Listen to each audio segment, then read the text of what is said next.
আসসালামু আলাইকুম। এখন আপনাদের মাঝে নতুন একটা ভিডিও নিয়ে আসলাম। Honours third year complex analysis chapter 1 জটিল সংখ্যা এর উদাহরণ 4 নাম্বার দিয়ে শুরু করলাম। প্রশ্নে বলছে 2 + i / 3 - i হোল স্কয়ার জটিল সংখ্যাটির মডুলাস এবং আর্গুমেন্ট নির্ণয় করো। এই অঙ্কের ক্ষেত্রে আমাকে সর্বপ্রথম করতে হবে, এখানে স্কোয়ার আছে, স্কোয়ারটা যেহেতু আমার ব্র্যাকেট দিয়ে ভগ্নাংশ আকারে আছে, তো দুইটার উপরে হবে, তাহলে আমি ভাঙায় দিই স্কোয়ারটা। 2 + i whole square / 3 - i whole square আমি এভাবে লিখতে পারি, কারণ যেহেতু আমার স্কোয়ার দেওয়া ছিল ব্র্যাকেট দিয়ে, ব্র্যাকেটটা দুই পাশে দিয়ে দিলাম। এখন পরের লাইনে এখানে এটাকে আমি a + b হোল স্কোয়ার এবং এটা a - b হোল স্কোয়ারের সূত্র লিখতে পারি। তাহলে a + b হোল স্কোয়ার মানে কি, a স্কোয়ার মানে a হচ্ছে 2, তাহলে 2 স্কোয়ার প্লাস সূত্রের 2 × a × b হচ্ছে আমার এক্ষেত্রে i, তার মানে হচ্ছে এখানে i হবে, প্লাস যেহেতু b i মানে হচ্ছে কি i স্কোয়ার ডিভাইডেড, এখানে নিচেও তাহলে একই সূত্র, তাহলে 3 square - 2 3 × i plus i square. আমরা জানি যে i স্কোয়ার সমান -1, এটা i স্কোয়ারের ফিক্সড মান। এখানে 4i i স্কোয়ার, নিচে থাকবে 9 - 6i i স্কোয়ার, উপরে i স্কোয়ারের মান, নিচে i স্কোয়ারের মান বসায় দিই। 4i i স্কোয়ারের মান -1, 9 6i -1, উপরে লিখতে পারবো আমি 3 + 4i, কারণ 4 থেকে 1 বাদ দিলে 3 হয়, ডিভাইডেড 9 থেকে 1 বাদ দিলে 8 -6i।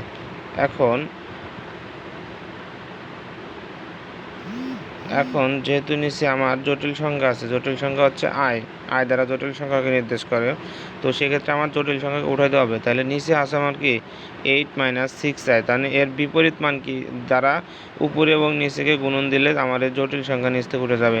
তাহলে বিপরীত সংখ্যা কি 8 + 6i, তাহলে 3 + 4i, এখানে যা ছিল সেরকমই থাকবে। এখন উপরে এবং নিচে এর বিপরীত মান দ্বারা গুণ করতে হবে।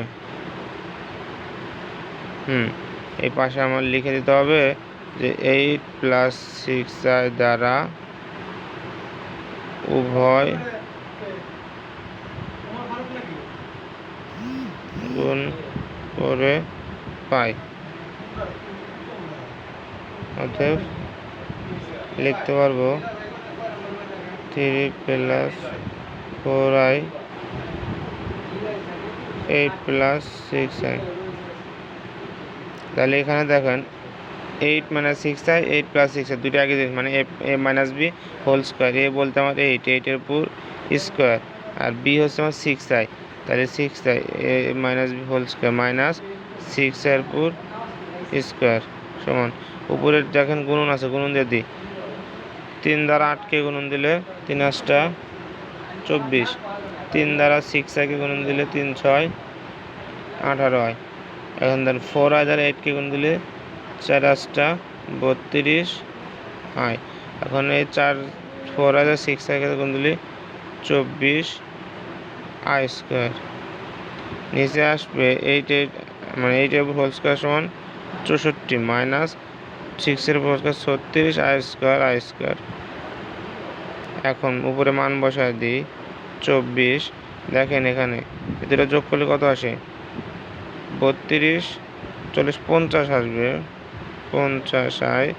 এখানে দেন i স্কোয়ারের মান কত, -1, তাহলে -1 দ্বারা 24কে গুণ দিলে -24 ডিভাইডেড 64। এখন ধরুন 36, এখানে i স্কোয়ারের মান কত, -1, তাহলে -1 দ্বারা যদি আমি 36 এর মাইনাসকে গুণ দিতে হবে +36 হবে। উপরে আসবে আমার 24 কাটা 50i ডিভাইডেড 100।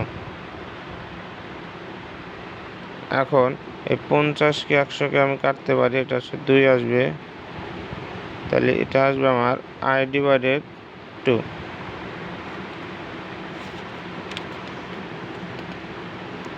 এখন আমি পরের লাইনে যাব। আমার ছিল কত, i/2। এখন আমি শুরু করছিলাম কি দেখা, 2 + i/3 - i the whole square সমান কি পাইলাম, i/2। এখন এটাকে মডুলাস করতে হবে, যেহেতু আমার মডুলাসের মান চাইছে। সরি, এটা হচ্ছে ব্র্যাকেটের ভিতরে স্কোয়ারটা হবে, এটা মডুলাস। তাহলে যে মানটা ছিল তাকে আমার স্কোয়ার করতে, আমার মডুলাস দিতে হবে, i/2।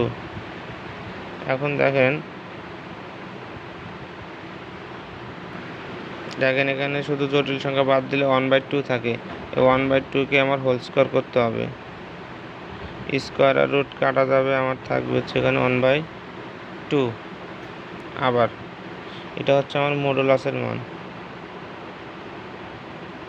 এখন আর্গুমেন্টের মান চাইছে আমার, তাইলে আমার মুখ্য আর্গুমেন্ট নির্ণয় করতে হবে।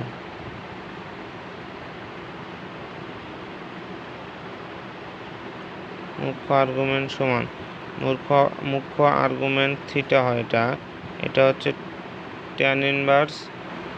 এখন এই যে এখানে যে মানটা আছে আমার, এটার সাথে আমি কিন্তু যে মান পাইছি এখানে আমি সাথে 0 লিখতে পারি, কারণ মানে কোনো পরিবর্তন হবে না। তাহলে আমার দেখেন tan ইনভার্স, এটা সূত্র হচ্ছে মানে y/x, সেহেতু y হচ্ছে আমার হাফ আর x হচ্ছে আমার 0। তার মানে আমি এখান থেকে লিখতে পারবো tan ইনভার্স 0 লিখতে পারবো, আর tan ইনভার্স 0 মানে হচ্ছে আমার π/2। আচ্ছা, এখন এবং সাধারণ আর্গুমেন্ট,